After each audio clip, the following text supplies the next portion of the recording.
All right. Hello, there we go. Hello, Pastor Baiju Thevatheril.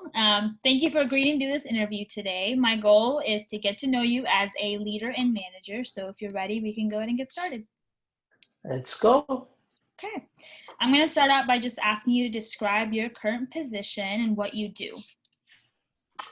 I am a board of director at a not-for-profit ministry called ICPF Inc. Established in 1996, the ministry works among school and college-going students, along with building young families on the way.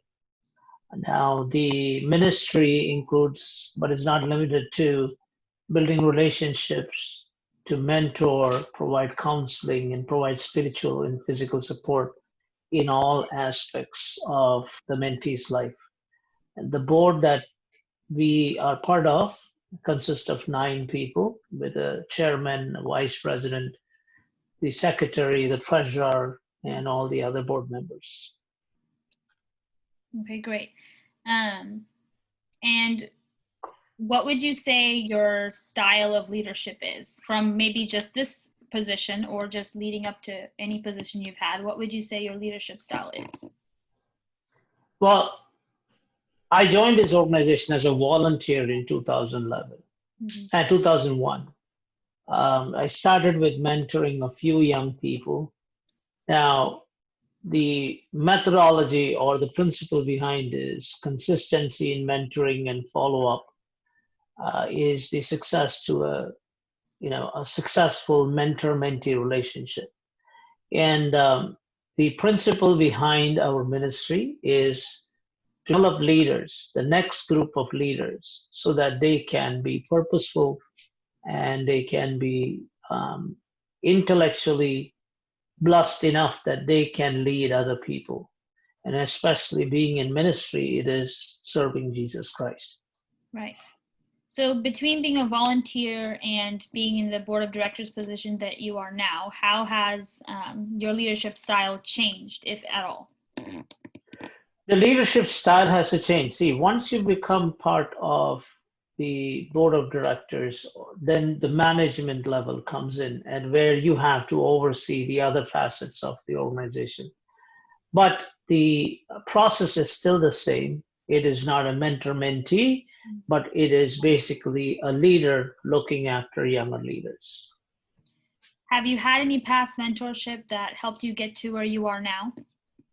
Yes. I have had people that have looked up, that I looked up to, and that have mentored me if and when needed. And so that has made an impact into my life that I am trying to give back to the society. And are you in a position of mentorship aside from your director program that you're in? Yes, I am. Okay. Yes, I am. I have 3 people that I consistently meet up with, albeit maybe personally or through online or whatever it is, that relationship is consistent. Okay. So what would you say the most important aspect of your role is as a leader or manager in the position you are in now? I believe the sum of the group is dependent upon the individual parts. What that means is the success of an organization depends upon who the individual partners are. And each of us in our group has got these 4 distinct things that we emphasize on being a leader, which is being accountable, being dependable, being teachable, and being adaptable. And that is the only thing that can keep an organization consistent. And my role is being that voice that needs to step in when in conflict, lend ear to new suggestions, and be ready to innovate as and when called for and needed for the organization. Okay. In addition to the conflict resolution, do you contribute to team building within just your board of directors, maybe? Absolutely. We meet once to twice a year or face-to-face, where we consistently talk about things and how to build each other up, and that can lead up to different events that and it's not a one-day thing, it's a 2 to 3 day thing that we meet up to do that. So then whenever conflicts do arise, whether that's within your own group or outside of your director's program, how do you handle that? So this is what I think. As individuals, conflicts will come because everyone brings their own sets of circumstances based on their surroundings, right? Family upbringing, the place that they are from, and so on and so forth. Now, to learn to leave the ego at the door and to understand that the organization is bigger than any individual will make us to resolve differences. And learning to not make things personal, and as the Bible says, to consider others better than oneself can bring conflict resolution easy. And I always believe that, always keep the attitude that if the organization gets better, the sum of the parts will get better. Right. And for that, you have to listen before speaking, be grounded in reality, ready for change, set goals, and be purposeful. And the main thing is hard work, and hard work. Right. And so how would you say you invest in your team's emotional intelligence in terms of, as much as the sum is important, you have to invest into the different parts so the sum works, right? So how would you say you invest into the different parts that make up your team and your organization? Well, that is what I said. So that I think I spoke early before to say. So listen before speaking. It's the key, right? Be grounded in reality, and without compromising on integrity, you should be ready to change. Because what happens is sometimes we change by compromising on our values. If you compromise on your values, then what you exist doesn't matter. Right. Because now that set of values run you rather than your core values that you want to invest in. So have you, as your organization and your team, experienced a lot of change within the last, I would say, 8 to 9 months, especially with the pandemic? Yes, we have. And how have you guys adapted to that change? So the definition of adaptability is basically to be able to adjust to new conditions, right? So every leader, as I said before, should be adaptable. Look around. If we are not flexible to adapt, the people around will move on and we will be stuck in the past and then be defeated. I'll give you an example. I used to work for an organization called Motorola Inc. And this is well known, and I'm not trying to, because many of us lost our jobs because of that. Motorola was the pioneer in bringing, in inventing the cell phone. Now, in the early 2000s, things were changing from being from going digital to being just the old way of doing things. And Motorola said, hey, no matter what, we are the pioneers, so we will be, we will go on no matter what. So we don't need to worry about the digital.